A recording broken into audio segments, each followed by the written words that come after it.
Education certificate and technical skill certificate ನಿಮ್ಮನ್ನು ಇಂಟರ್ವ್ಯೂಗೆ ತಲುಪಿಸ್ಬೋದು. ಆದರೆ ಆ ಇಂಟರ್ವ್ಯೂನ ಸಕ್ಸಸ್ಫುಲಿ ಕ್ರ್ಯಾಕ್ ಮಾಡಬೇಕಾದ್ರೆ ಸಾಫ್ಟ್ ಸ್ಕಿಲ್ ಅನ್ನೋದು ತುಂಬ ಇಂಪಾರ್ಟೆಂಟ್ ಆಗುತ್ತೆ. Imagine you are in a interview and having good certificates and degrees. ನಿಮ್ಮ ಹಾಗೆ ಆ ಇಂಟರ್ವ್ಯೂನಲ್ಲಿ ತುಂಬ ಜನ ಆಸ್ಪಿರೆಂಟ್ಸ್ ಇದ್ದಾರೆ. ಬಟ್ ಒಂದಂತೂ ನಿಜ, ಕಂಪನಿ ಎಲ್ಲರನ್ನೂ ಕೂಡ ಹೈರ್ ಮಾಡೋದಿಲ್ಲ. ಹಾಗಿದ್ರೆ ಯಾವ ಒಂದು ಯುನೀಕ್ ಸ್ಕಿಲ್ ನಿಮ್ಮನ್ನು ಆ ಪೊಸಿಷನಿಗೆ ರೀಚ್ ಮಾಡುತ್ತೆ? That is soft skill. It's beyond your education certificate, technical skills that you have. Company ನಿಮಗೇನು ಕೊಡುತ್ತೆ ಅನ್ನೋದ್ರ ಬದಲು ನಿಮ್ಮನ್ನು ಹೈರ್ ಮಾಡಿಕೊಂಡ್ರೆ ನೀವು ಆ ಕಂಪನಿಗೆ ಏನು ಬೆನಿಫಿಟ್ ಕೊಡ್ತೀರಾ ಅನ್ನೋದನ್ನು ಕಂಪನಿ ಥಿಂಕ್ ಮಾಡುತ್ತೆ. ನೀವು ಒಬ್ಬ ಒಳ್ಳೆ ಲೀಡರ್ ಆಗಿರ್ಬೋದು ಅಥವಾ ಒಂದು ಟೀಮನ್ನು ಕಾನ್ಫಿಡೆಂಟಿಂದ ಲೀಡ್ ಮಾಡ್ಬೋದು. ನಿಮ್ಮಲ್ಲಿರೋ ಆ critical thinking, good communication skills, empathy ಎಲ್ಲವೂ ಕೂಡ ಮ್ಯಾಟರ್ ಆಗುತ್ತೆ. ಸಾಫ್ಟ್ ಸ್ಕಿಲ್ ಅನ್ನೋದಕ್ಕೆ ಪರ್ಟಿಕ್ಯುಲರ್ ಡೆಫಿನೇಷನ್ ಇಲ್ಲ.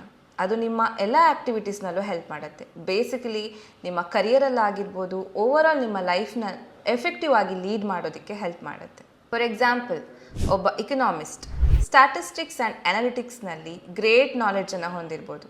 ಆದರೆ ಗುಡ್ ಪ್ರೆಸೆಂಟೇಷನ್ ಸ್ಕಿಲ್ ಇಲ್ಲದೇ ಇದ್ದರೆ what is the point? 85% of the people who are secured great career and earning high wages are likely to have good soft skills. ಇದನ್ನು ನಾನು ಹೇಳ್ತಾ ಇಲ್ಲ, ಹಾರ್ಡ್ವರ್ಡ್ ಬಿಸ್ನೆಸ್ ರಿವ್ಯೂ ಹೇಳ್ತಾ ಇರೋದು. ಮೊದಲೆಲ್ಲ ಸಾಫ್ಟ್ ಸ್ಕಿಲ್ಲನ್ನು ಡೆವಲಪ್ ಮಾಡಿಕೊಂಡ್ರೆ ಅದು ನಿಮಗೆ ಒಂದು 10 ಇಯರ್ಸ್ ತನಕ ಹೆಲ್ಪಿಗೆ ಬರ್ತಿತ್ತು. ಆದರೆ ಈಗ ಆ ಥರ ಸಿಚುವೇಶನ್ ಇಲ್ಲ.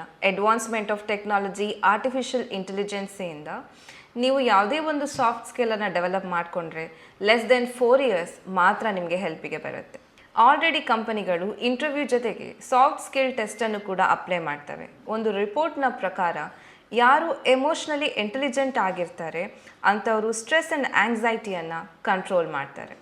Developing a soft skill takes lot of efforts and time.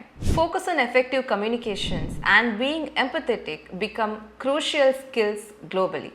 Being clever is not enough. You need to have those skill sets to shape your career and lead your life. Thank you.